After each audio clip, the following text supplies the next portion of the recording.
St.Peter and St. Paul. Why do we celebrate their feast together? Were they very much alike?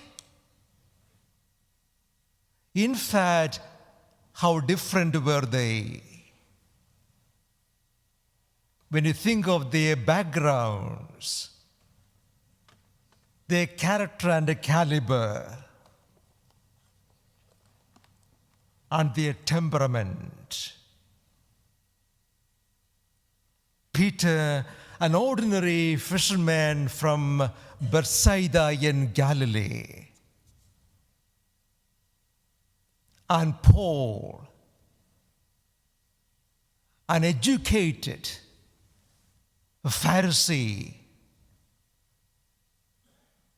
from Sicilia in Tarsus, modern-day Turkey. How different were they? Peter was, of course, a disciple of Jesus for 3 years, walking with the Lord, watching all the miracles, listening to all the teachings. He was there at the Last Supper, then the Pentecost, and his fantastic sermon which converted 3,000 people to the Lord.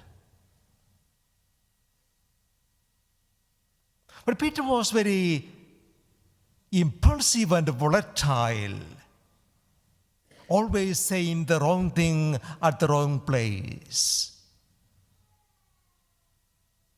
But this is the only place, this is the only place where Peter gets the right thing at the right place. But then the Lord doesn't give any credit to Peter.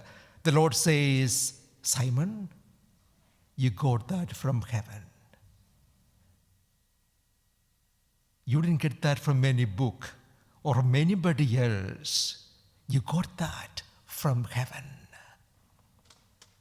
What is right about the place? This happens in Caesarea Philippi, in a pagan territory,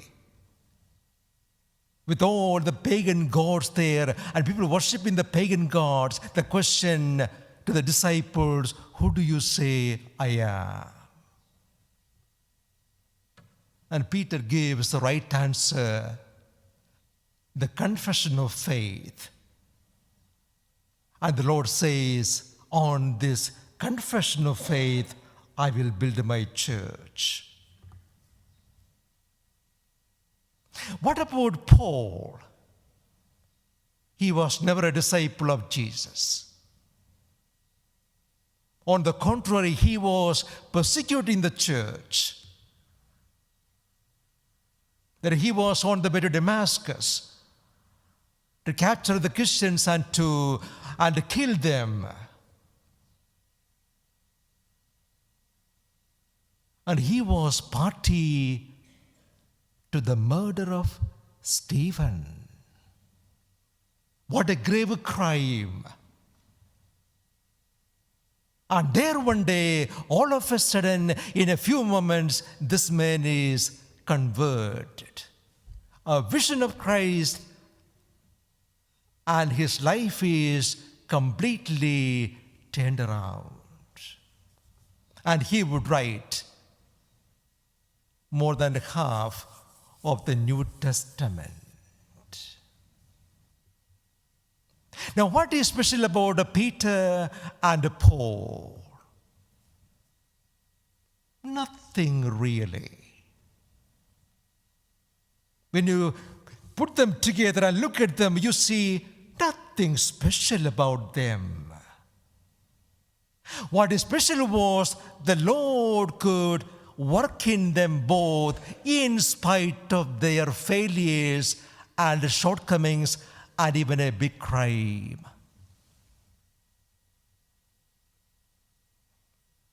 They were not qualified.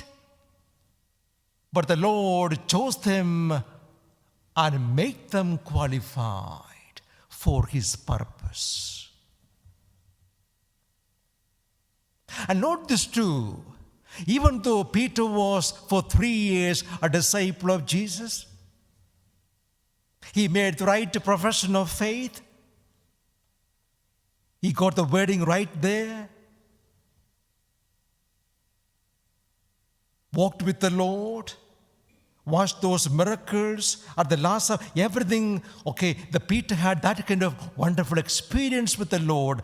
But then you find, to our shock, not only that he denied the Lord, later on, even after Pentecost, Peter gets things wrong. You'll be shocked if I say Peter wasn't really a Christian. May I say it again to make the point clear. Peter was, even after 3 years of life with Jesus, after Pentecost, after all that, Peter hadn't become a real Christian. Why I say so? Later on, Paul, the convert, will catch Peter doing the wrong thing. We have read Galatians chapter 2, verse 11 onwards. Paul would say, I confronted Peter over his attitude towards the Gentiles. Peter had a very wrong, unchristian. Imagine 3 years together, the Pentecost, and he was until not a. Peter had a very unchristian attitude towards the Gentiles. And Paul asked him, Peter, haven't you understood the gospel of Jesus? Imagine Paul saying this to Peter, a good disciple and a good preacher after the Paul telling Peter, after all these years, you were a disciple of Jesus and you haven't understood the gospel. How can you be so unchristian? But not again. Peter was very humble there. He didn't say, you, Paul, Johnny come lately telling me this. No. Peter realized that he was wrong. He admitted he was wrong. And then you find later on, note this, very important. Later on, Peter would write about Paul in this way, very, very beautiful. 2 Peter, if you haven't read it today, 2 Peter chapter 3, verses 15 onwards. This Peter, in all humility, speaking in glorious terms about Paul, the one who corrected me the other day, the one who challenged me the other day, the one who almost humiliated me the other day. And here is Peter writing about Paul in this way. Paul, a beloved brother Paul, who wrote to you with the wisdom God gave him. Our beloved Paul, who wrote to you with the wisdom God gave him. And then he says something beautiful. This is what he says. In Paul's writings I find things which I cannot understand. Have you understood the depth of those words? Peter saying to Paul, Peter, this 3 years disciple and the one who experienced the Lord in all the depth of, after all that, Peter says, what Paul is writing, the convert, I can't understand everything Paul is writing. With my brain, I am really struggling to get around what he is writing. The wisdom of God. I was a disciple. I know Jesus. And this convert, he is writing all this from the wisdom God gave. I'm struggling to understand what Paul is writing. He has written all those in all those letters. The humility of Peter.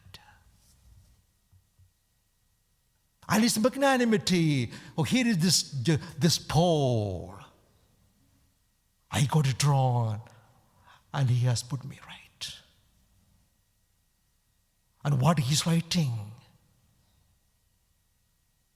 Imagine Peter telling Paul, your wisdom. You came the other day after fighting with the Christians and destroying them and fighting against the Christians. You have understood everything, the whole Bible, the Old Testament, everything so well.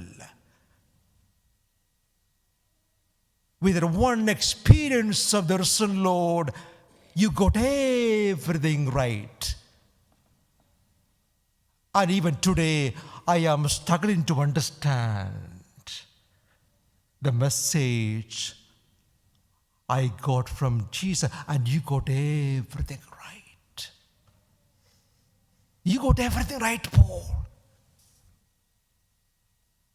And I am struggling to understand the meaning of what you write. We need this kind of humility and the willingness to learn from everybody. Sometimes non-Catholics can teach us a lot about Christ. Sometimes new converts just got into the church. They can teach us a lot about passion for Christ. We have been on this way from our birth, baptized on the 6th day, and here we are in the church every Sunday, but very poor, you and me, very poor understanding of the gospel or the message of Jesus. And there comes this Johnny come lately, the convert or the non-Catholic, teaching me something about Christ. Born and brought up in the Catholic faith, but no understanding or appreciation to depth of the beauty of the Catholic faith. This can be true about you and me. Now, one more point I would like to make. Peter and Paul, we are as blessed as they were. Not more, not less. Being a disciple of Jesus, having the privilege to follow him, and celebrating this faith every Sunday in every Mass, tell yourself, you are a blessed apostle. As blessed as Peter and Paul. The more you realize, the more you will celebrate and live your Christian faith and the good news of Jesus.